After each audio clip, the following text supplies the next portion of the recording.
Welcome to the Nautical Chronicle.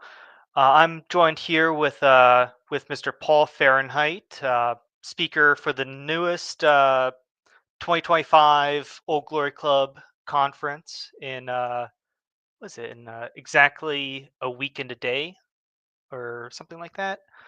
I'm glad to have you on, Paul. We're going to be joined by George Bagby in about a half hour. Um, I'm considering this to be something of I guess, a game to the Pony Express radio that's going to be on in an hour. So you know, listen to the banner and remember to tune into Pony Express Radio at 8 p.m. EST. Do you want to do any sort of announcement or shilling, Mr. Fahrenheit? Just a slight correction. I'm not actually a speaker. I will be emceeing the event. I will not be speaking at that event any more than just introducing the other speakers and telling people when it is lunchtime and the like. But yes, I will be at this event. And for those of you who are attending that event in Nashville in about 8 days, I look very forward to seeing you and talking with you and enjoying the fellowship that the Old Glory Club has to offer. Yeah, it's like I remember way back when, uh, in the first conference when I was, emceeing, and you gave that barn burner of a speech that launched you into a niche micro e-celebrity. It's one hell of a thing being an MC. Just you know, if anything, there that Turnip and I have learned, it's make sure you're loud enough to get word across to people in the back of the room. I don't think You know, I don't think there will be a problem with me being loud. But that's right. Yeah, you were the MC for that first year when I first attended. yeah, Um, for I guess it was Shieldings, but the point still stands. All of the crew. It was a great time. First gigantic meetup, and happy to see all of the familiar faces um, this following weekend. But where can we learn more about the Old Glory Club? Well, we have. from We have a freaking custom banner for that. from Epstein Mossad Jr. Well, Mr. Epstein Mossad Jr. um, You can learn more about the Old Glory Club by going on our website, www.theold. I think it's theoldgloryclub.com. I might have to double yes, it check is. that, but yeah, really, mostly what I would recommend you do is I would recommend you go to the chapters tab of the you go to the chapters tab of our website and you go see the various chat. I think have we rolled out the map yet, or are we still working on that?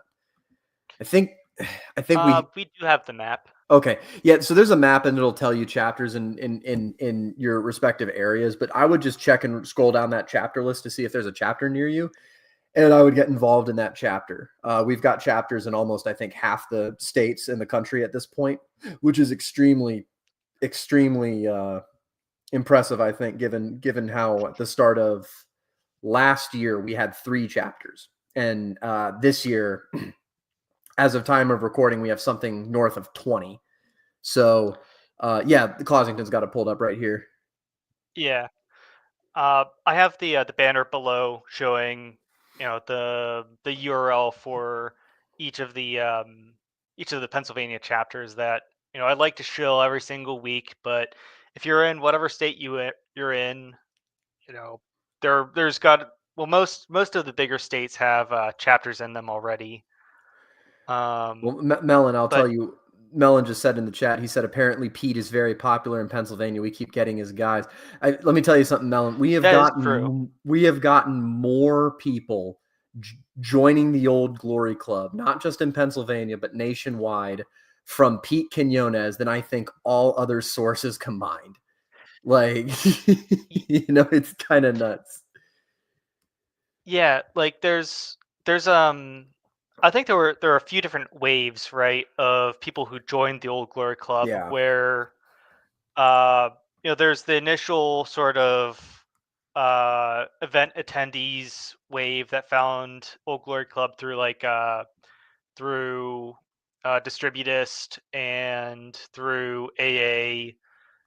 The initial founding stock, and then you ended up with afterwards word of mouth plus PQ, where that's the main this is the main group that or the main um, recruiting.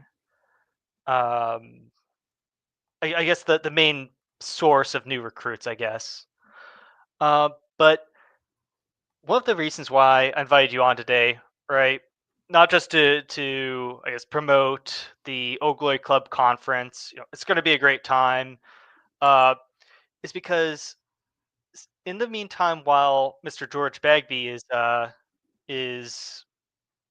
little bit preoccupied, but something has been sort of tearing at my mind for a little while, and it's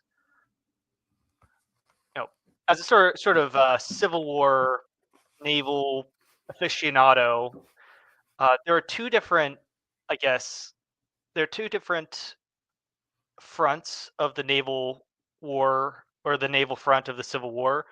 The one that I'm mostly interested in right now, commerce raiders and essentially pirates. Since I'm going to end up, building putting some more rigging onto the Alabama on this stream, but uh, the Confederacy, they didn't really have much of a navy. So what did they Well, do? and they tried to. They tried to, right? So right at the beginning of the war, they were constructing several ironclads. They immediately began constructing Yeah, several that was going to be ironclads.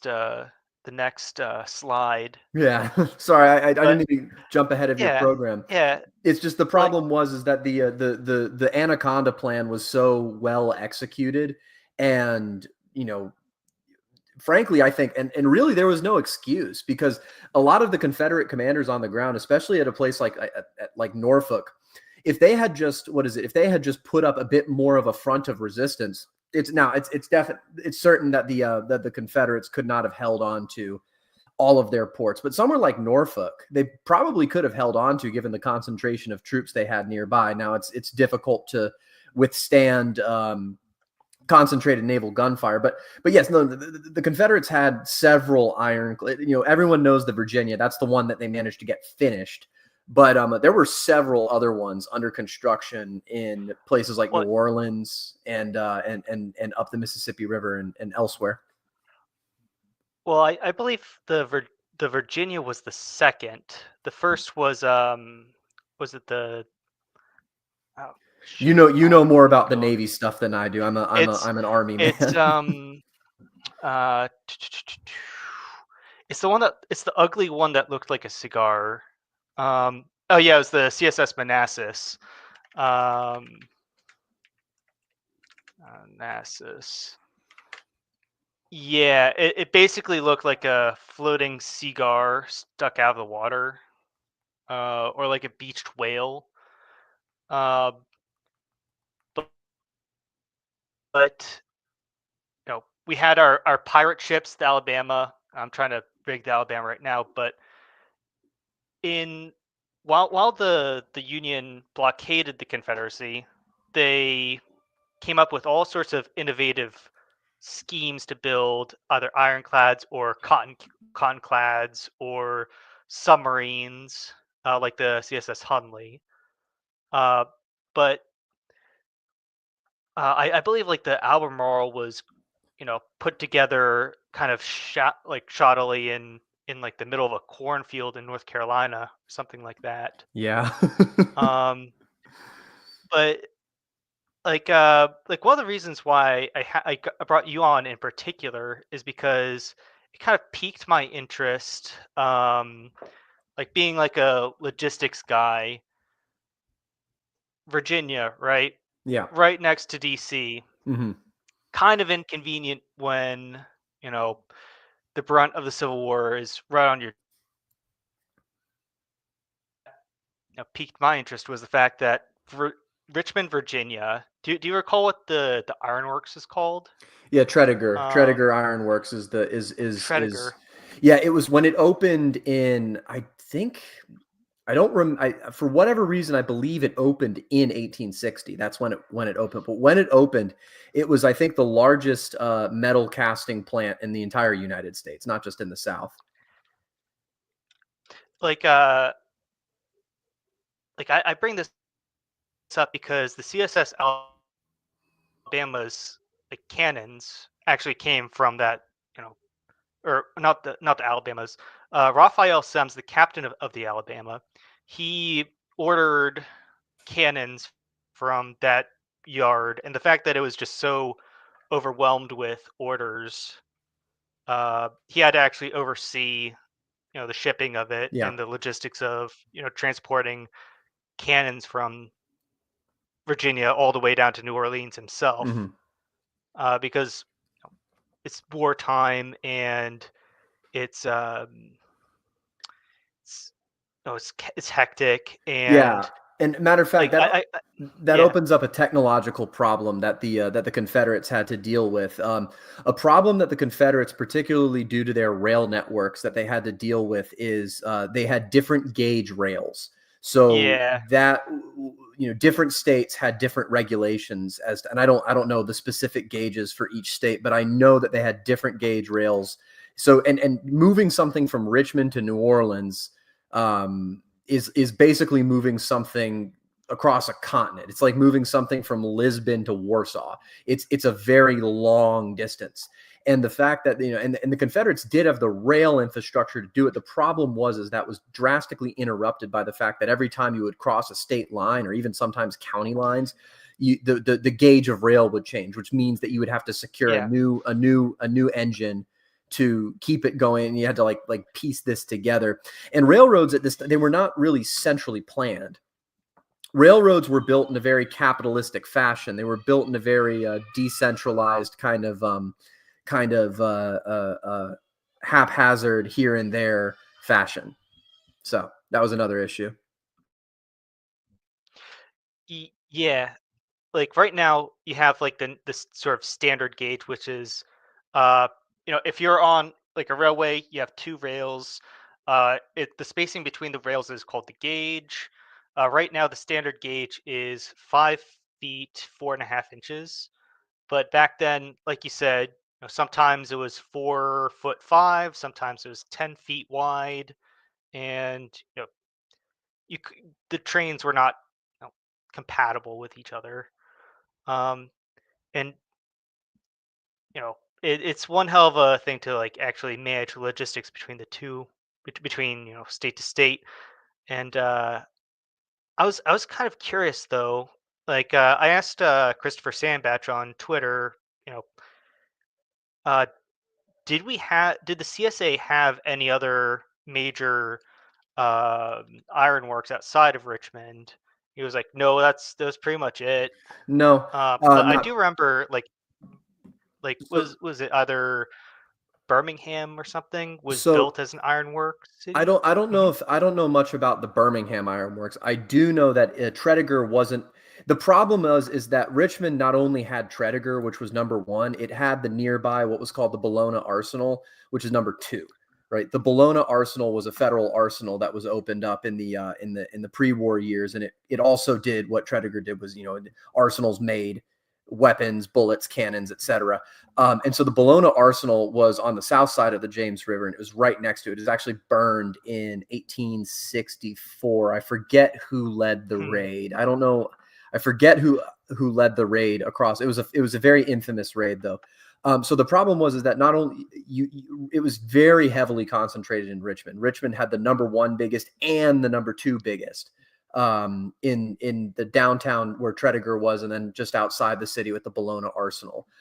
By the way, you can visit the Tredegar Ironworks today if you're ever in Richmond. It is the Virginia Museum of the Civil War. It used to be called the Museum of the Confederacy, but that was the Confederacy is not allowed to exist in anywhere anymore. So but it still has a lot of the same stuff. Huh. Like yeah, like and that I guess sort of segues into, I guess, ironclads and the importance of the James River. right? Um, early on you had, was it McClellan's invasion of which in this map? Which would it be? It would be, which peninsula did was the first It was the southernmost war on? that's so those are what are called the three necks.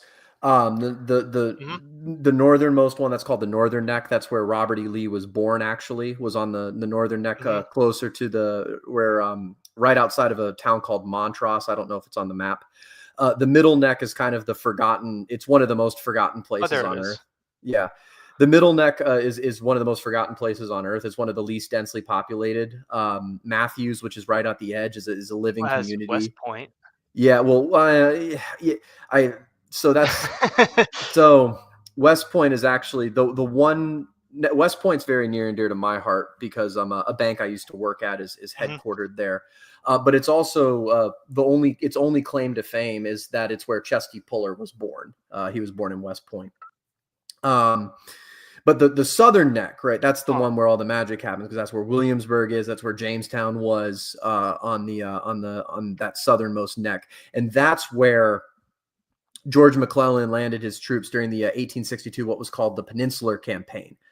And it would have worked actually really well because the Confederates had no capacity to defend against a naval invasion, and it would have worked great if George McClellan was any man other than George McClellan. Um, and so what he would always do is Mhm. he would start advancing a little bit and then get really nervous and stop advancing and give the Confederates time to dig in. Ye- And this was where Joe Johnston, who was up until this point the commanding general of Confederate forces in Virginia, was wounded, and he was replaced by up until that point special military advisor to Jefferson Davis, but he was placed in command of what would become the Army of Northern Virginia, and this was General Robert E. Lee. And the first thing he did, you can see how narrow that peninsula is.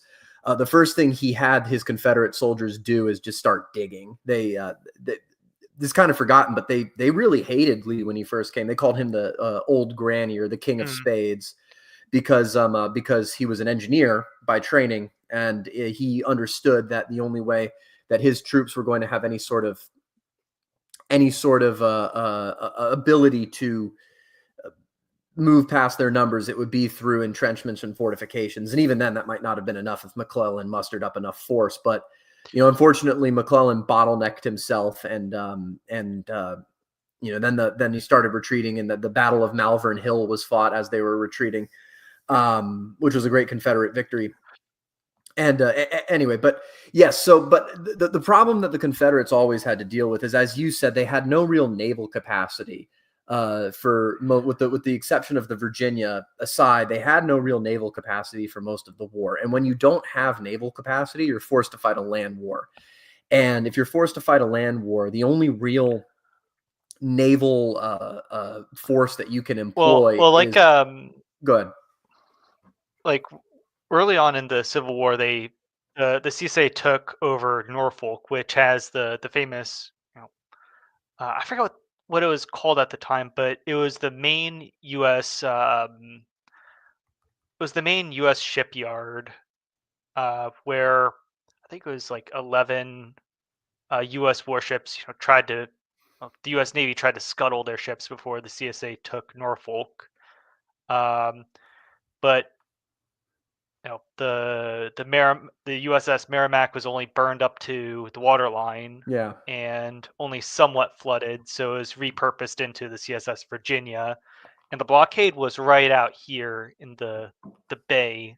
yeah. So CSS Virginia, where would it be? It helped that they had Right Fort up here. Monroe. Yeah, it helped that they had Fort Monroe right outside of the harbor the whole war. You can Hmm. see it right there, which kind of helped them in bottlenecking. And that's what's called the Hampton Roads. It's one of the it's one of the most densely concentrated areas of. It's not just like one natural harbor; it's like six natural harbors right on top of each other, which is why it's Mm. always been the East Coast center of of naval infrastructure generally, because they literally call it the Hampton Roads because you've got riverways and waterways going in just about every direction. So you can take the James River. The reason that the Union soldiers couldn't just go up the James River to Richmond during the war was because the James River has what's called the fall line of the James, which is like a massive waterfall, and ships can't naturally pass by that, especially not at this time. So the farthest they could go up was actually Petersburg, and this is why in 1864 the siege of Petersburg occurred, because functionally, if you took Petersburg, you took Richmond. Petersburg was another Hmm. major railroad hub with a port. Yeah, like I've been experimenting with this one game. It's a Grand Tactician Civil War, right?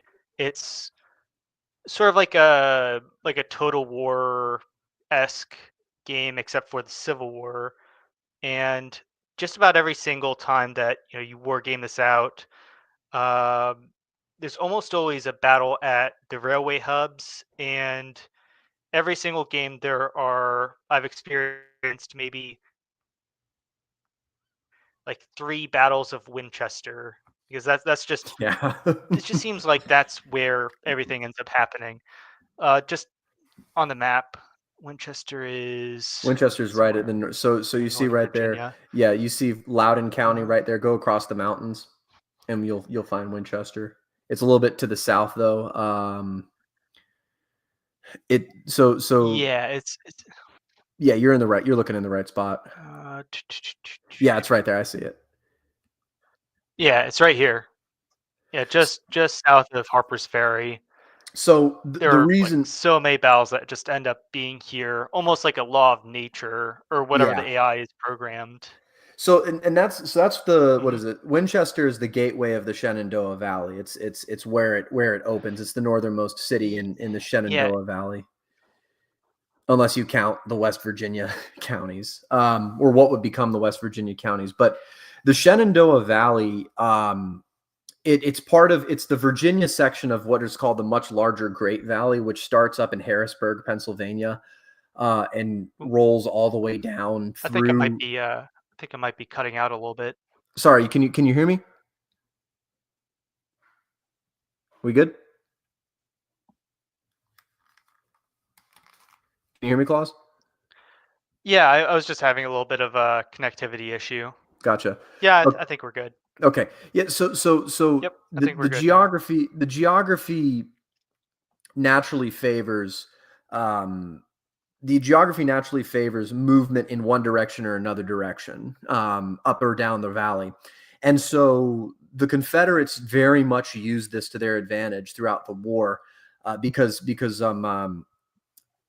during Jackson's Valley campaign in 1862, he was able to utilize it to kind of first trap John C. Fremont and then Nathaniel P. Banks, jumbling over themselves, because Jackson was a Valley native and was familiar with it, and he knew where to cross on Massanutten Mountain, and the Union were not as familiar with the terrain, um, and that's why he was able to defeat an army of 11,000, I think, with an army of 4,000 at the battles of Winchester, Cross Keys, and then Port Republic, um, and really this was a threat that the Union government was definitely afraid of for the whole war. Was, the Shenandoah very naturally lets out into the northwestern country of Maryland around Frederick, and if a Confederate army could basically use this highway, get off in Maryland and march south to Washington, where its defenses weren't pointed towards,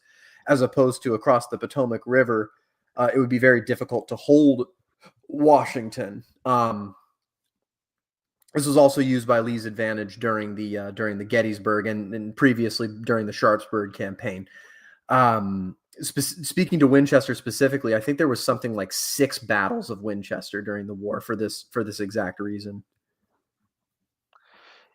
Yeah, you can see that the Cumberland Valley, it's flanked by the mountains to the west, and then these ridges to the east. And hey, look, it's Gettysburg right over here, right next to one of the ridges. But I mean that's like the whole Was it what's the Shenandoah Valley campaigns called in the early war? Yeah, Um, that was Jackson's Valley campaign. Yeah. um, the Jackson Valley campaign, right? So Um, so what is yeah, so you want to talk about the importance Virginia had to the Confederacy. Um like I guess I wanted to frame it insofar as you know Richmond as the hub of you know the main uh, supplier of arms, ammunition, and in my case, plating for whatever yeah. Confederate weapons they were developing in whatever cotton fields. And then you have the sort of super highway that is the Shenandoah Valley. I know it as like the northern like Cumberland Valley, but you know, Yeah, the Great it's Valley is what it's are there called. any other I guess and then there's I guess the prestige of having so much wealth in the state of Virginia. Although my impression was that especially towards the middle and end of the war, Northern Virginia was just wrecked by I guess the natural devastation that comes with being war torn, Yes. and ended up um, you know they couldn't produce nearly as much as they wanted to. Like couldn't sow their fields, couldn't function. So what is it? So But were there any other like main? Mhm. yeah. So in terms of Virginia, the main hubs there. Not only did you have Richmond, but down the James River you have Lynchburg, which has always been another major railroad hub, and it still is one to this day. Lynchburg was also a nascent industrial hub and a center of the south side of Virginia's food, basically agricultural economy. The Shenandoah Valley you mentioned earlier, the Shenandoah Valley was some of the most fertile farmland in the entirety of the Confederacy. It fed pretty much the entire army of Northern Virginia throughout the war. Because the valley remained in Confederate hands up until the 1864 Sheridan campaign through the valley, um, where he more or less burned it to the ground. But yeah, Virginia, it wasn't just Richmond; it was all of the little town, because Virginia is like and unlike a lot of the South in that Virginia is extremely is it was very densely populated, but that population wasn't particularly centralized in any one area. Yes, you had major cities like Richmond and Lynchburg and Charlottesville and the Hampton Roads and Mhm. elsewhere, but for the most part, Virginians were spread out in these little towns and hamlets throughout the counties and on farmsteads and places like that. So Virginia was very decentralized in that sense, and that's why. And it was very heavily cultivated, and there was a lot of farms, especially in the Shenandoah Valley and the south side of Virginia. Although the issue was is in Northern Virginia, sort of Loudoun County used to be the largest wheat producer in the entire state, but it was in Union hands for most of the war. Hmm. Um, that's in northwestern Virginia, as much as there could be in northwestern Virginia. And as was Fairfax County, and the sort of the line of the ring of devastation. Yeah, you can see Loudoun. It's the very distinctive sort of mitten print on the Potomac River on the near side of the mountains. Um, what is it? But the sort of ring of devastation that is so frequently talked about is sort of south of Loudoun, and it's right along actually that red line. It's south of Loudoun and Fairfax, and into like a Fauquier, Stafford, Prince William. The sort of like above the northern neck and around the northern neck, north of Fredericksburg. Um, that's where most of the armies always met. It was a very devastated part of the country. Not so much the northern neck, but north of Fredericksburg, certainly. Um, and that was, for most of Well, the war. weren't there several battles? Mhm. Weren't there several Oh, battles like just?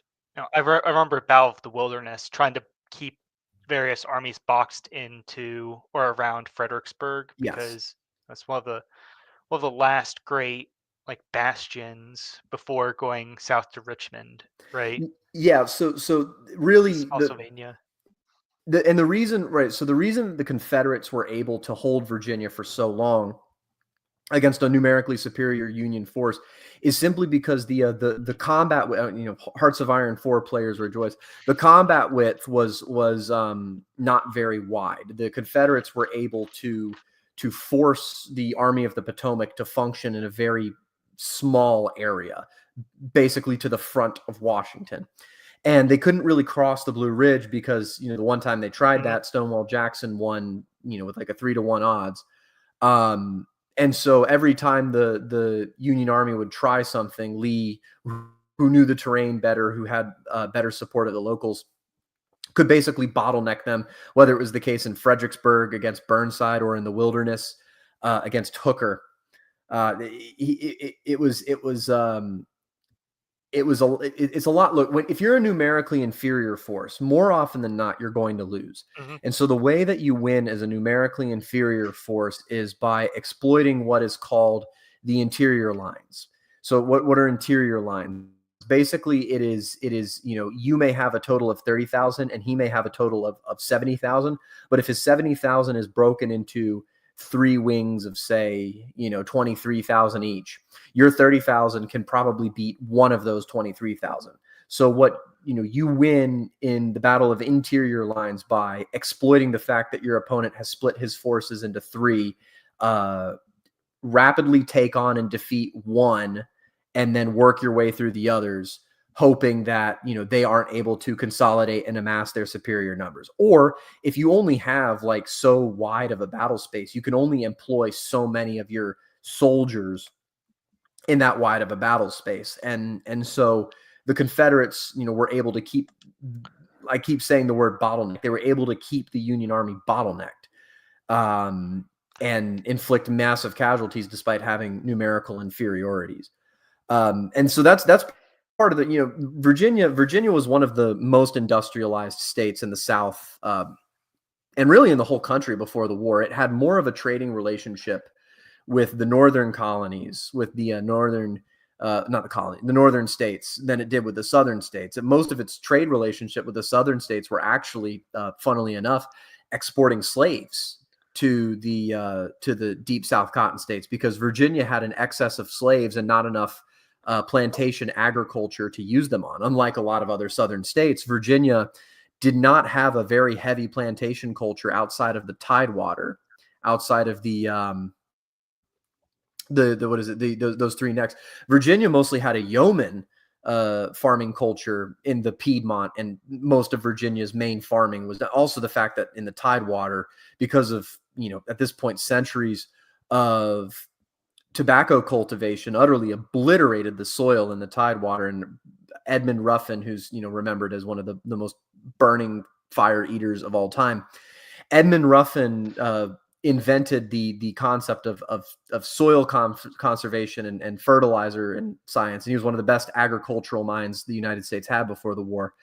He experimented on his plantation in Hanover with different kinds of revitalizing the basically beat out soil with, and he came up with a method of nitrogen fertilizer that was then later utilized all throughout the United States to create the crop yields of the later 19th and 20th century. I want to also mention that that Mr. Ruffin was also a very influential what was it? Knights of the Golden Circle.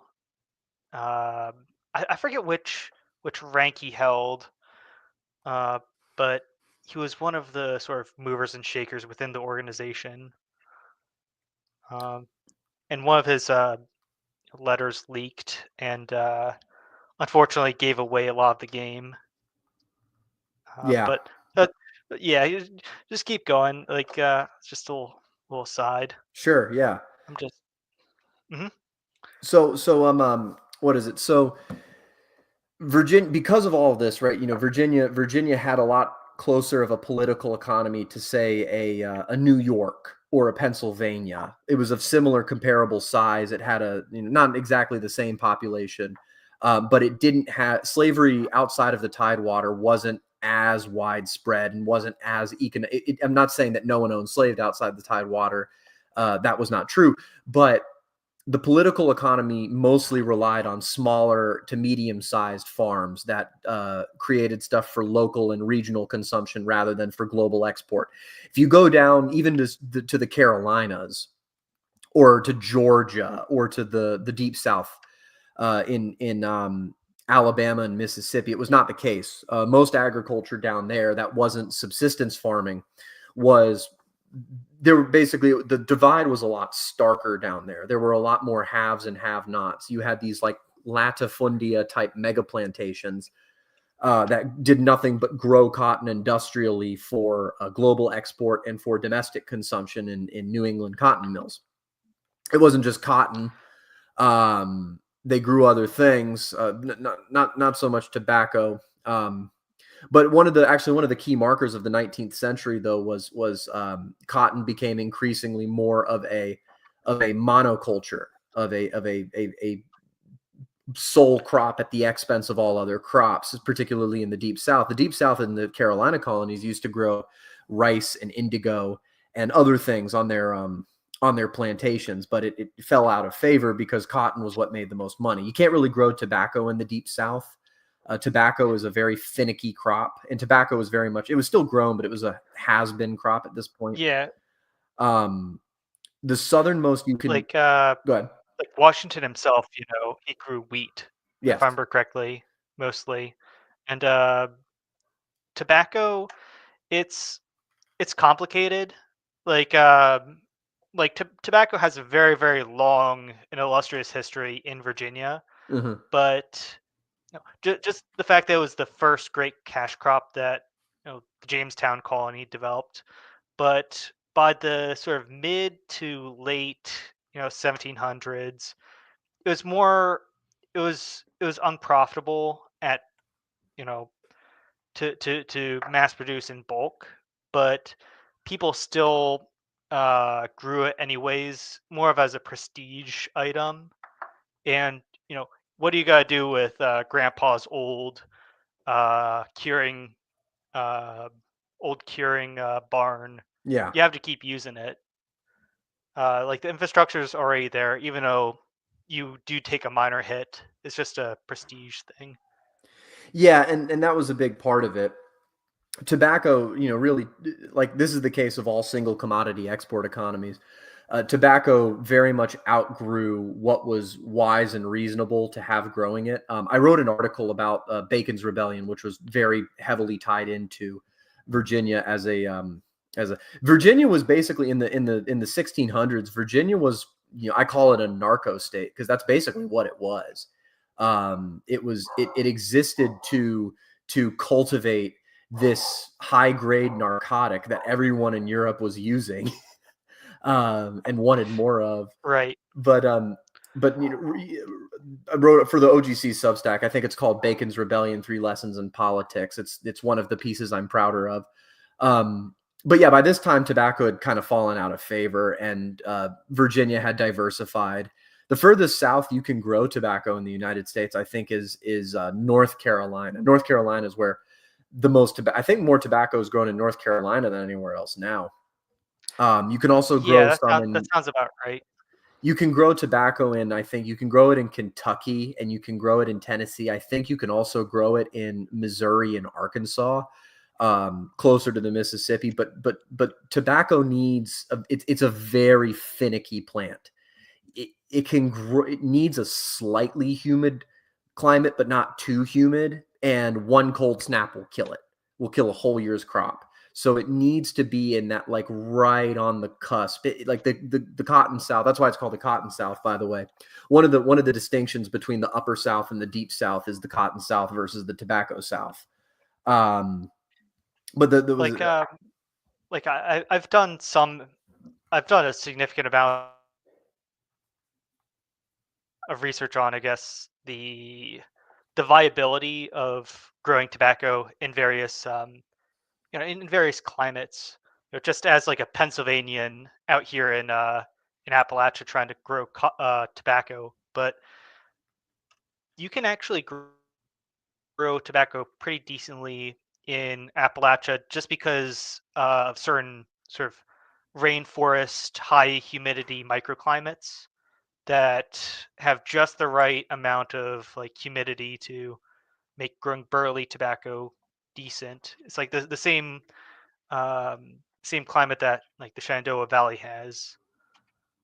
Uh, but So the you can Shenandoah didn't actually grow a you can lot of grow tobacco. tobacco as far north as like you can grow tobacco as far north as like Canada if you really wanted to, if you bred it right. Yeah, it's just Um, it's hard to. Um, the Shenandoah didn't really grow tobacco. That's another thing. The Shenandoah was not very cash crop. It was actually mostly settled initially by German Mennonites from further north in Pennsylvania and elsewhere. And they were mostly concerned with not cash crop, but the building, like as Germans tend to do, the building of an actual sort of agricultural economy. And so the Shenandoah mostly grew wheat and cultivated sheep and other foodstuffs for production, and it got very good at it. And still to this day, the Shenandoah produces a very large amount of agricultural products. Um, but yeah, I mean, I could keep going on some more crop autism if you want me to. yeah, Um, yeah. I mean, we're what we're just trying to do is emphasize, I guess, throughout the Civil War, the importance of Virginian agriculture, yeah, right? yeah, Um, specifically because Virginia grew foodstuffs as compared to the rest of the South, which while it did have subsistence farming and some minor foodstuff industry, Virginia was most of its agricultural production was food itself, like stuff you could eat, not just like that's the thing. That's something you can even you read the contemporary letters, and you hear about these Confederates bemoaning. It's like we have all this cotton, but we can't eat cotton. And Virginia was one of the only places that was growing a massive supply of stuff that wasn't cotton that could be eaten. well, I mean, I kind of have to ask what the logic of King Cotton was, just as a negging strategy. It, I mean, I don't know. It just it's. Do you want to explain what King Cotton was Sure. as a yeah. Well, yeah, as I said earlier, what King Cotton was basically um, the southern United States was one of the few places in the world that had the capacity to cultivate cotton en masse as a which cotton is a natural resource. It's a grown commodity. It's a renewable commodity. And like all other agricultural products, if you can grow it at scale, you can sell it. So during the early industrial revolution, some of the first industry to start cropping up, particularly in England and in France, was textile mills. And textile mills, they can either take two kinds of raw material to create manufactured commodities. They can either take wool or they can take cotton. And cotton was a relatively newfound crop. It had largely been grown in Egypt up until this point, and like some in India, but it wasn't industrially cultivated and available to the European markets the way it was from the South. And a large part of English and European industry was dependent upon cotton exports from the South. And so what this did is it created a feedback loop, right? Because what is it? And this doesn't really have much to do, although I'm sure slavery with cheap labor costs did have a part in this. Um, but that's kind of like the more you study about the situation economically, the more that kind of becomes a secondary issue. Really, it was the invention of the cotton gin, which allowed for the industrial production of raw cotton that was already pre-sorted and stuff. It drastically reduced the Well, go ahead. it removes all the seeds Yes, that so yeah. cotton it wasn't just that though. It wasn't just that the cotton gin could remove the seeds, because you were talking about strains of tobacco earlier. Well, so there are two kinds of cotton that can be grown that at this time were grown in the South. There was long staple cotton and short staple cotton. The long staple cotton could be grown just about anywhere and had a pretty high yield, but it tended to be rougher and it had those very thick black seeds in it. And then you had short staple cotton, which could only really be grown in low country South Carolina and Sea Island and other places, which was much softer, much higher quality, and had very small green seeds that were very easy to pull out. So this one planter whose name I forgot in the Mississippi Delta was able to strain the two of them together so that you could get the yield of long staple cotton with the seeds and the sort of quality of short staple cotton. So that strain, I forget what it was called, but that strain basically exploded throughout the South. You combine that with the cotton gin and you have this feedback loop. And the problem was, right, is that, cotton as a commodity, global economics priced cotton above just about any other grown commodity in the United States. And New England, which was industrializing the same way that England was, by having a large number of textile mills, very much enjoyed the local advantage of having a large, theoretically domestic supply of cotton that they could get it at lower prices. Of course, the southern planters wanted, this is why they were such free traders, wanted to export their cotton for global consumption because it would command a higher price than to the mills in New England. And so this too, you have a competition between two economic visions of America, with the northern, what tends to be mapped to the Hamiltonians, and the South, which tends to be mapped to the Jeffersonians, although the reality is a bit more complicated. But the meme is important here. The Northerners were protectionists, wanted to grow a nascent domestic industry to be competitive with Europe. The Southerners, of course, didn't much care for that. They were okay with industry, but what they wanted was they really wanted to have free trade so that they could sell their cotton for the highest price. I'm simplifying this, but that's the only way to understand it.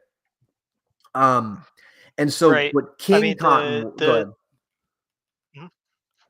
Like I guess what the short of it is that um, there's a comparative advantage to cheaply export or to exporting cotton to the most, I guess, advanced industrial economy, the most advanced textile mills and the most efficient and developed textile mills in the world, which were in England. However, it's a foreign power, and you know it would have effectively turned the South into, you know, Britain's banana republic, except cotton republic. Yeah. Um, but if there were protectionist measures put in place that forced forced Southerners to export their cotton directly to the North, it would not have fetched nearly as high of a profit, I guess, is is the short of it, I guess. Yeah. Well, So and that's the thing. There was a lot of, I could totally get into the British intelligence angle of this, but basically what King Cotton was, it was the concept of how you had this single export commodity, which the entire economy of the South was built around, basically gaining a greater and greater domestic market share within the Southern economy, and homogenizing Southern economic life Ooh, in a way hello? that. I think I might be cutting out a little bit. Okay, can you hear me now? Yep, we're good. Okay, yeah. Um, So basically, the point I was just trying to make is that King Cotton was just the ever greater homogenization of the Southern economy around cotton production at the expense of what most would call a diversified, redundant, well built, and functional long term economy. And there were only a few places in the South that were exceptions to this. One was Virginia, one was like Tennessee, and you know, and North Carolina maybe, because you can grow both cotton and tobacco in North Carolina. It's kind of unique in that regard. mhm, Um, right. but yeah, that's why Virginia was so important, was because it was the largest economy in the South, and it was one of the few diversified economies in the South. um so yeah, that's in a word, not in a word, in a long series of words, that's why cotton was so important, and that's why Virginia was so important to the South during the Civil War. Gotcha. Um, I'm like poor Bagby is a little bit a bit late. He's been stuck in a certain lecture. Um, Well, I mean, shoot, but we've only got 8 minutes till Pony Express Radio. yeah, so I guess I'll do a little bit of just a little bit of promotion on behalf of Bagby. I'll just pull up his upcoming book. So throughout the last, I don't know what it's been, but um, I guess would have been throughout the last couple months. Bagby has been dropping various sort of esoterica, Americana, or not necessarily esoteric, but unappreciated or undervalued um, books from you know from an older American time where you know we come on, I'm just trying to pull this up. Bagby's done a great job. He's reintroduced the various Dunning School books from the Southern Reconstruction. He recently came out with, I believe it was a book on Jackson, um, and I wanted to have him on to discuss his one of his upcoming books, which is come on, just about there.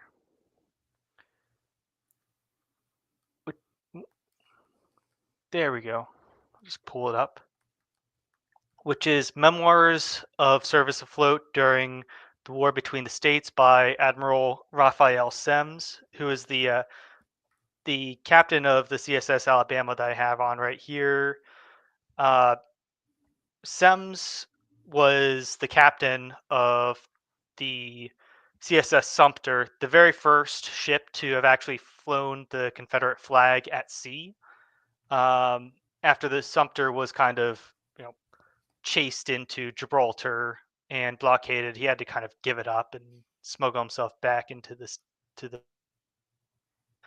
Um, he then sailed on to Alabama, where he had the most successful privateering career out of any uh, American captain, North or South, in American history.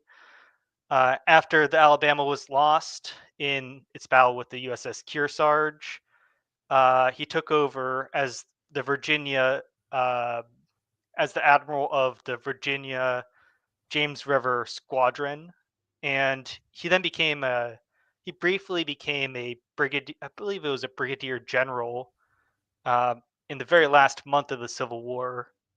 Um, I believe his responsibility was escorting Frederick Douglass in his evacuation, but know, the only man to have in the Civil War to have been both a general and an admiral in the same war is something. Um, the book that Bagby is actually coming out with is quite extensive. It's 3,000 or it's 1,388 pages long. It's and I checked it out, and it'll take about 35 hours to read or to listen to as an audiobook. Um, but I'll make further announcements um, whenever that comes out. I'll just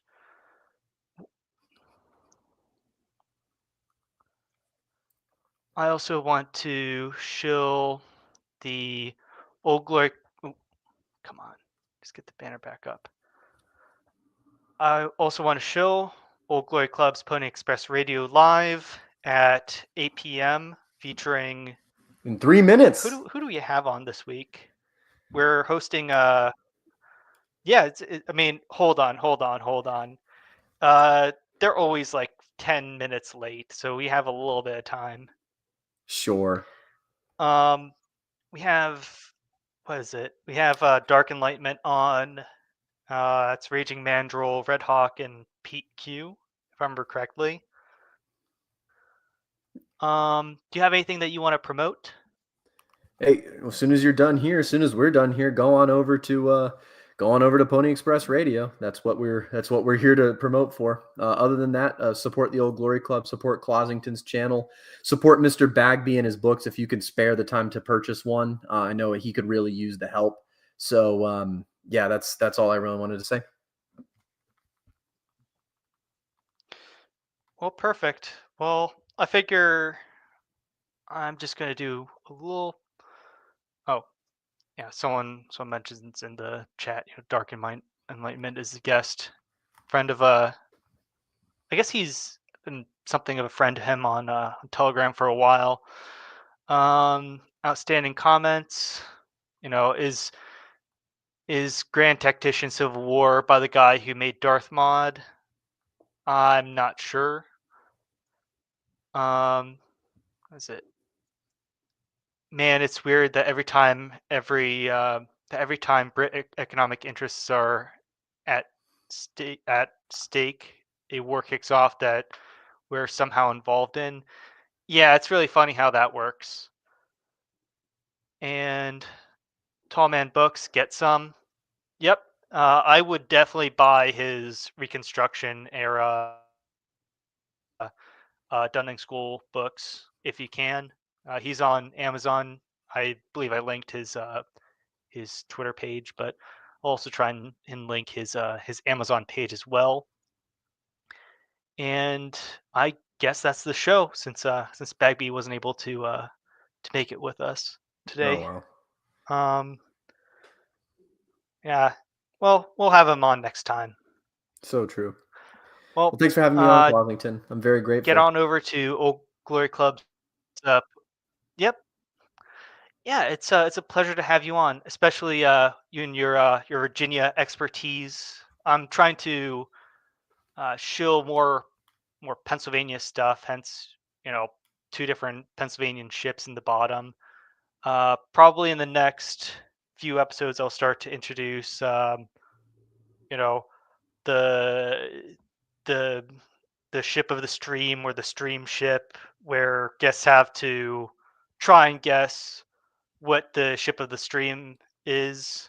You know, it's probably going to be a boat that's either named after Pennsylvania or a location or person from Pennsylvania or made in Pennsylvania. But I'll I'll introduce that concept in probably the next episode with Raging Mandrill on Monday. Thank you all for tuning in. It's been a pleasure, Paul, as always, and good night. Good night. Take care. We're proud of ourselves, and we're not going to go down.